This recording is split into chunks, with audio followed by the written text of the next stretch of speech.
Guys, welcome back to Strong Successful Mail. So for today, I'm going to read an email that was sent from a subscriber.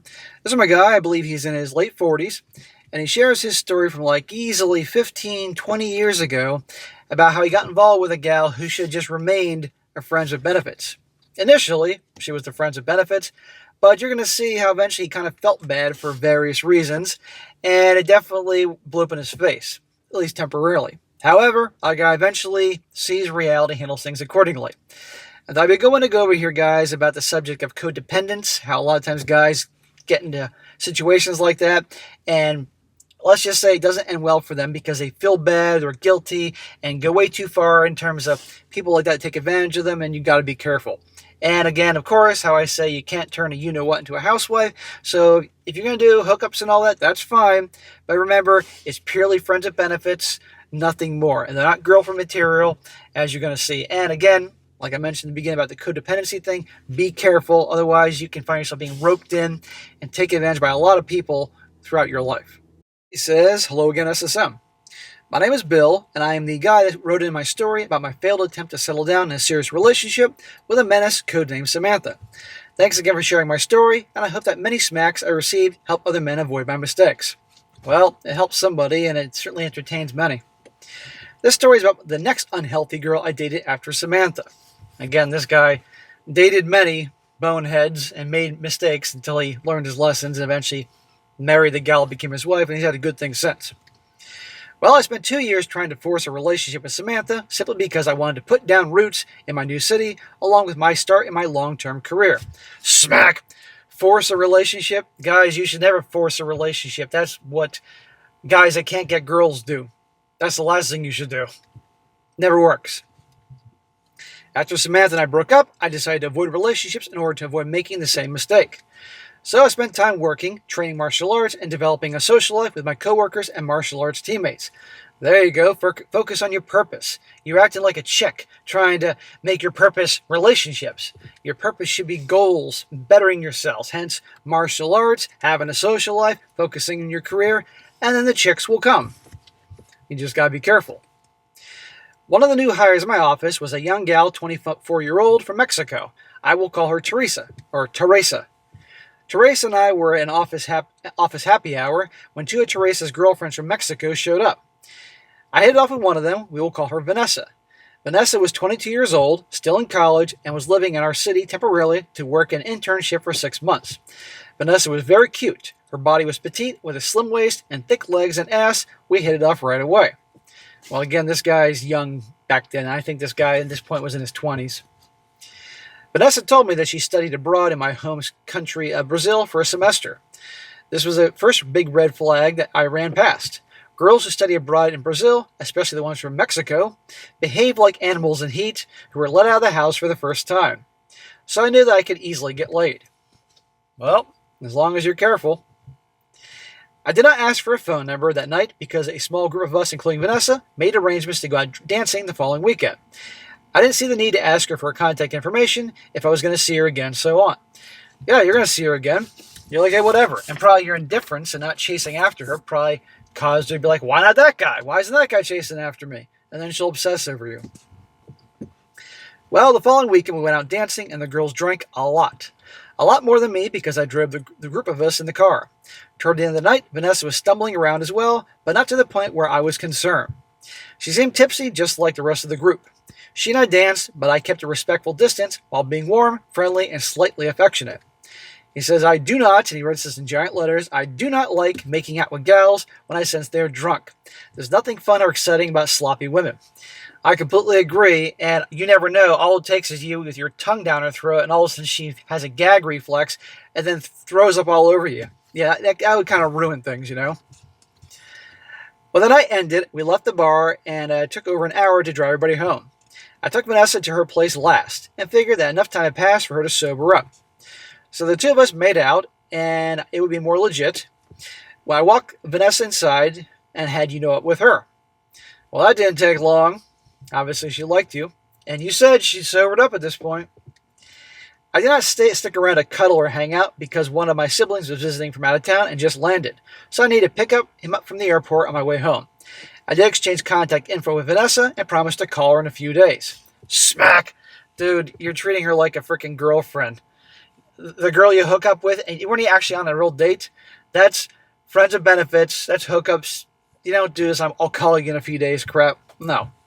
And you're going to see in a moment, guys, I'm right. About 4 days later, after my sibling left town, I had a work meeting with a client near Vanessa's neighborhood. I called her and invited her to lunch. She agreed, and I picked her up to eat with me. We chatted about how fun the weekend was, and I offered an apology for going radio silent because I felt a little guilty. Smack! Why are you apologizing to a chick you hook up with a one-nighter?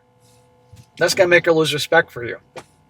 If you have been dating a bit and getting along great, and she shows interest in you, and then you hook up after a couple dates, and she's not proven to be like a Tinderella, even though it was a long time ago, then maybe, but even then, I wouldn't apologize for shit.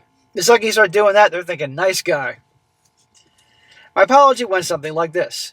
Saturday was a lot of fun. I hope you didn't feel neglected after not hearing from me, but my brother was in town for 3 days, and I was busy hosting and showing him around. I wouldn't ghost you like that after sleeping together. Completely unnecessary, dude. Vanessa's opened very wide, and she shouted from across the table, "What? We had sex on Saturday?" Uh-oh. Guess she wasn't as sober as you thought, amigo. You didn't want to make out with her earlier. You probably shouldn't have slept with her either. My eyes opened wide, and I shouted back across the table, "Are you fucking kidding me? You don't remember?"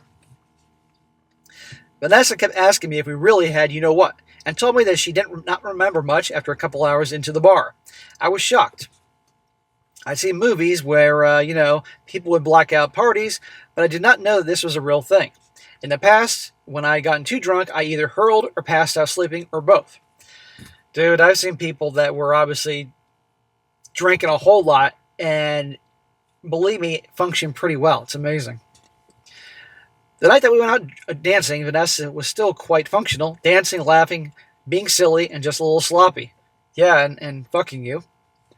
She didn't even fall asleep during the hour drive back to her place.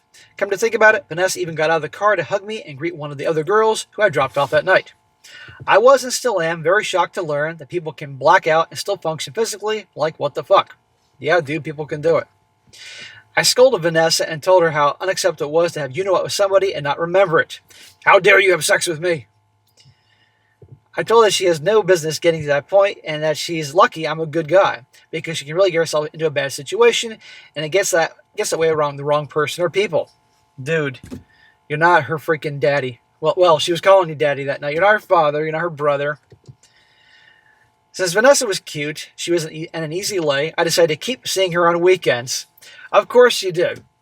Now I got no problem if this is the occasional friends with benefits, but this is not someone you date, and you're going to see why in a second. I thought this was a great setup because I could have some fun, enjoy a fling with a 22-year-old, sex-crazed college student, and then she would return to her home country in less than 6 months, giving me an out. So for the next month, we met in the same social group for dinner, drinks, and sometimes dancing. But for Vanessa and I would peel away and stay the night at my place. And of course, I would then drop her off in the morning. But soon it turned to just spending the entire weekend together. Smack! You can't turn a HOE into a housewife, dude. And before anybody's like, SSM, you're being a little harsh on her. Well, trust me. After about 3 months or so, Vanessa called me while I was out running errands and told me she wants more with me. Here we go. According to her, she spoke very open and said that at first it was fun, but now she feels cheap. Well, she's behaving that way. He wasn't forcing anything. She explained to me that she wants to talk to each other more often and get to know each other better. For 3 months, you've been seeing each other, and she, doesn't, I guess, literally, it's like, let's do a little dance, make a little love, and get down tonight, and that's the end of it. She doesn't know about your childhood or how it was like to learn how to ride your bike for the first time or whatever. I made a joke to blow her off and respond by saying something like what? What do you want to know about each other, our favorite color? Talk about our deepest fear, and share how many people we've been with or slept with. Vanessa fell silent, and I could sense her cold reaction through the phone. I waited a few minutes until she responded in a shaky voice, and she said, "It's not a good idea to talk about that." I thought to myself, okay, Vanessa is 22 years old. and comes from a strict Catholic family and conservative Mexican culture. How bad can it be? I thought that she was overreacting and that her Catholic upbringing made her feel guilty about any number. I wanted to show her compassion and accepting, so I encouraged her to tell me. Yeah, I don't think it was about compassion and all that. I think you really want to know what this chick's number is or what she's claiming it is. I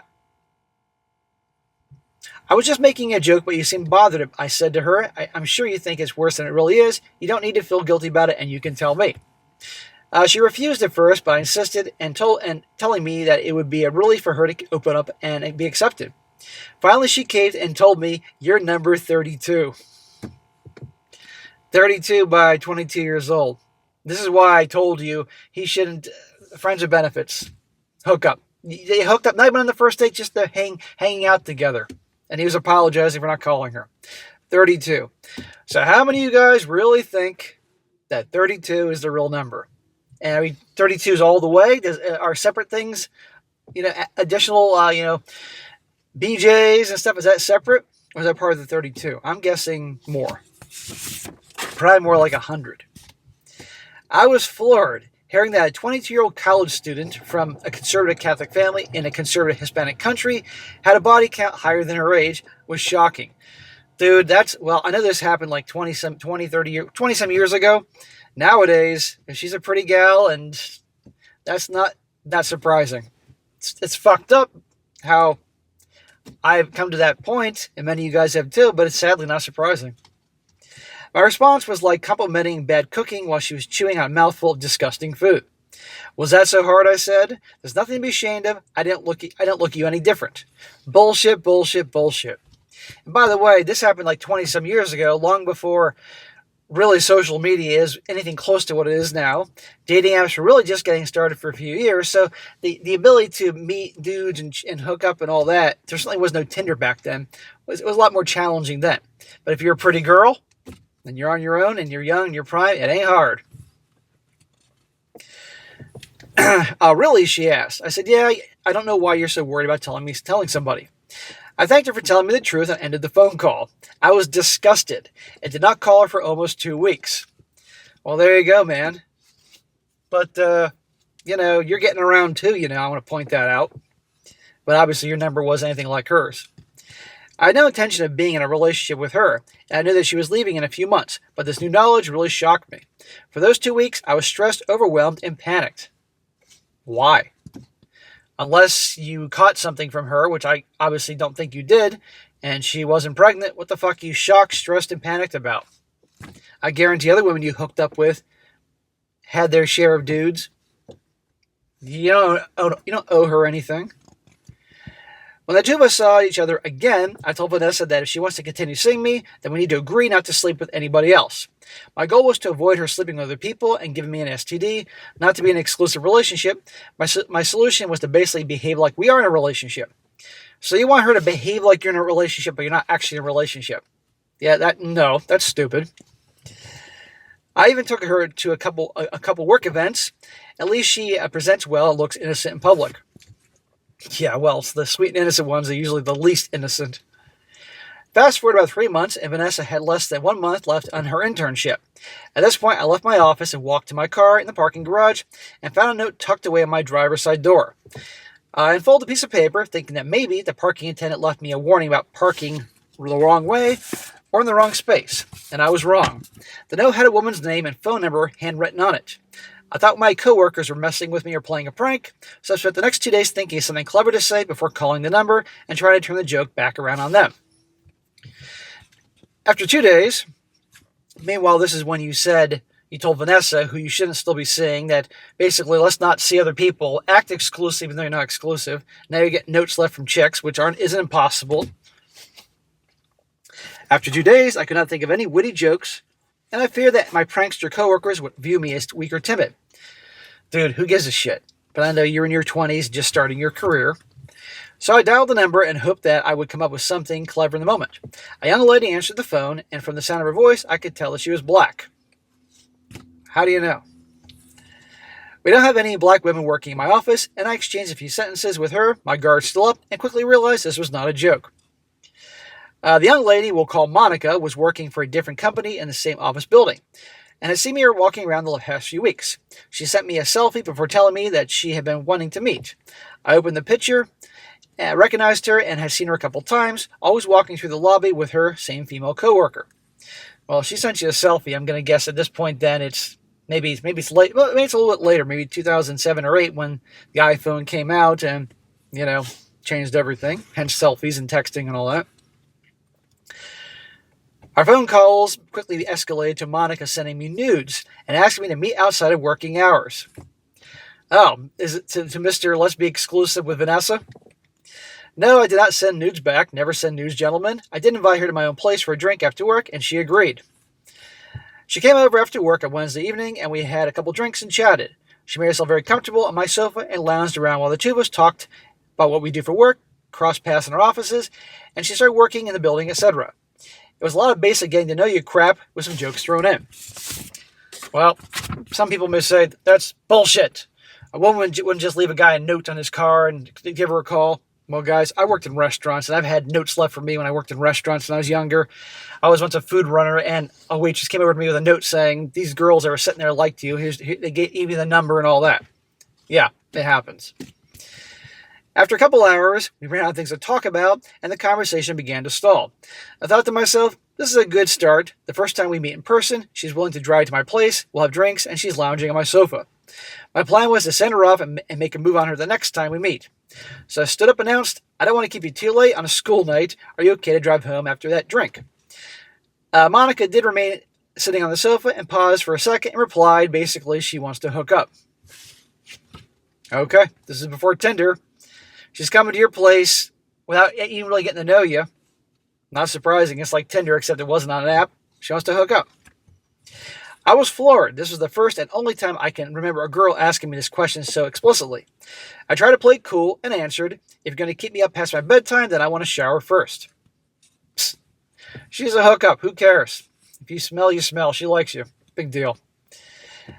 When I got out of the shower, she was ready in my room, blah, blah, blah, blah, blah, blah. They hooked up. The end of story. For the rest of the week, Monica and I continued to text each other, reminiscing about the night and planning our next session. It was exciting until Vanessa found out that I had cheated on her. Well, technically you did, man. I mean, in your mind, she was not a girlfriend, but you wanted her to behave like one, How did Vanessa find out? I got a new MacBook and did not realize that when you sync your Apple account for contacts and calendars, it can also sync the iMessages. I let Vanessa borrow my computer and learned that women will snoop through everything. Never leave a woman at your place or in your car alone. Even your mother and sister will snoop through your things for no reason at all. Dude, that is so true. My mom was visiting a few weeks ago, and I noticed some things around the house that were not in place, and I don't think the cats were freaking jumping and messing with things. My mom was snooping. I love my mom, but yeah, all women are going to snoop. Keep things locked up, guys. And the way he's talking about technology here, obviously this was a little bit later than time than I realized, but still. Vanessa confronted me crying, and it was a big emotional mess. While I did scold her for snooping around, I also admitted that I cheated on her because I agreed not to sleep with anybody else until she moved away. Yeah, well, smack on you for doing that, man. I know Vanessa is what she is, but you were put in her head that it was just the two of you. 2 days later, I met Teresa, who introduced me to Vanessa, and apologized for cheating on her friend. I felt extremely guilty and was also relieved this would be the end of it. But it turns out this was the beginning of the real drama, and Vanessa had other plans. Well, of course she did. Vanessa's parents were visiting town as tourists during the last week on the job, and Vanessa asked me if I could help show them around town. I agreed because I felt like I owed her one after breaking her heart. Smack! Who cares? You didn't owe her anything. And I see where this is going. I spent 3 miserable days presenting like we were a happy couple, and when her parents left, Vanessa asked, can we talk? She told me she found another internship in the city. She returned to Mexico for her graduation ceremony and then wanted to come back and work for the second internship, hoping that it would turn into a full-time job. Vanessa invited me to her graduation and asked if she could stay with me for 3 months during the internship. You mean free rent, free room and board? Basically, all fuck you, but I get the free shit. I agreed. I know, big smack. Yeah, smack. Dude, what the fuck? What's the matter with you? What's the matter with past you? This is the girl you just saw as a piece of ass, and now this? I was still feeling guilty and had trouble saying no after seeing her in such a mess when I cheated on her. Yeah, well, I have a funny feeling that she wasn't so true and blue to you, my friend. So I flew to Mexico to visit her university and see her graduate before she returned to my city to work for the internship. At this point, I'm supporting her because the internship was unpaid. Smack! You jackass. Toward the end of the internship, I returned home from one workday and found Vanessa crying on my living room floor. Oh, here we go. I asked her why she was crying, and she told me that she had been feeling depressed because she was losing her dream. Her internship is not going to hire full-time, so she will lose her job and me. I recommend that she go to therapy if she's depressed, and Vanessa got very angry. She said, I don't want to go back to therapy. They are going to make me take pills again, and I don't like those pills. They make me feel foggy. She began crying again and begged me not to make her do therapy. You can't make her do shit. She's a fucking grown-ass woman. And therapy again, so she has a history of being in therapy. Oh, joy. After all the bad decisions I made and red flags I ran past, this is where I finally drew the line. Well, it's about time, sir. I knew right then and there that I need to get the fuck out of there. I explained to Vanessa that she needs to return to Mexico because her visa will expire with the internship, and if she overstays illegally, it will ruin any future chance of returning to the country legally. Vanessa agreed and returned to Mexico. Then I blocked all communication. Thank the Lord. You could have saved yourself so much time and money by just, okay, I was a dick, I cheated, blah, blah, blah, and ended it. But no, you felt bad, and look at all this. I imagine that she went back to her promiscuous ways, and now later on in time, in her early 30s, has exceeded a body count in the triple digits. Dude, I think she was triple digits when you met her at 22. He's referring to in the future. She was apparently bulimic, who binged on food, binged on alcohol, and binged on sex. The silver lining of this story is that I learned something about codependent. I recommend that every man listen to this story, read quality material about codependence. You can ignore all the therapy, feelings, energy stuff, but pay attention to the behaviors and actions that codependent people do, and stop yourself from doing those actions. A lot of people fall into that, man. You may feel guilty, pressured, anxious, or even afraid, but if you avoid doing codependent behaviors, you'll eventually stop feeling the pressure and guilty that makes you simp for women. Well, there you go, guys. It's an abrupt ending, and yeah, a little lesson about codependency. That was never a problem for me because I have no heart or soul, like many of you. But a lot of guys fall for that, and they end up with women like that, taking advantage of them. So anyway, guys, there you go. That situation there. You can't turn an HOE into a housewife. Don't try turning a gal like that into your girlfriend, even if you feel bad or if you have problems with codependency. Don't do it. Mess things up, as well as many other things here. But yet another entertaining story from this dude who learned a lot of things the hard way while, before he met his wife. And I'm glad he's happy now, but Dan made a lot of mistakes. All right, guys, that's it for today. Be sure to comment down below. Let me know what you think about this. And, guys, you got a good story to share, send it to me, strongsuccessfulmale@gmail.com. And if it's a good one, I'll cover it. And be sure to like the video, share with your friends, and subscribe. And I'll catch you next time.